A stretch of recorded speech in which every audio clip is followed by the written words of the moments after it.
Alors on arrive à la conclusion de ce MOOC sur la transition écologique liée à la plongée. Alors, euh, on a vu que la situation était relativement critique, ce qui a tendance dans ces cas-là, quand on voit une certaine complexité, ça a tendance à inciter à baisser les bras, ne rien faire, être résigné, voire pour ceux qui sont peut-être pas dans ces détails-là, se dire mais par où commencer. Du coup, voilà, une forme de désespoir. Alors, c'est vrai que, sans être schizophrène, mais il va falloir trouver les moyens pour concilier écologie et économie, puisqu'on est avant tout voilà, des acteurs du monde économique. Probablement que ce n'est pas une mince affaire, autant se le dire, c'est pas simple. Néanmoins, pour vous encourager, je crois qu'il faut regarder un peu autour de nous sur d'autres secteurs économiques. Quand on regarde la demande pour le commerce équitable, quand on regarde la progression sur le secteur alimentaire, par exemple agroalimentaire, du secteur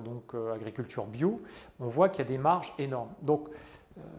je pense que la suite, l'avenir, pourrait être sur des centres peut-être plus équitables, des centres de plongée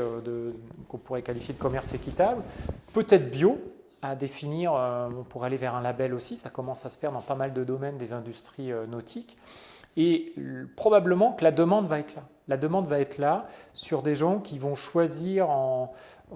toute conscience de se dire, j'ai le choix en plusieurs centres de plongée, je fais comme je fais pour me nourrir, pour me vêtir, je vais vers des centres qui me proposent des choses plus vertueuses. Donc, je crois que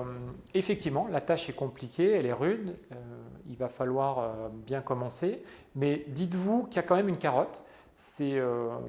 faire en sorte qu'il y ait pérennisation des conditions de vie, donc ça c'est vraiment les plus importantes, et de certains points de vue, en modifiant un petit peu, mais peut-être pas tant que ça, nos habitudes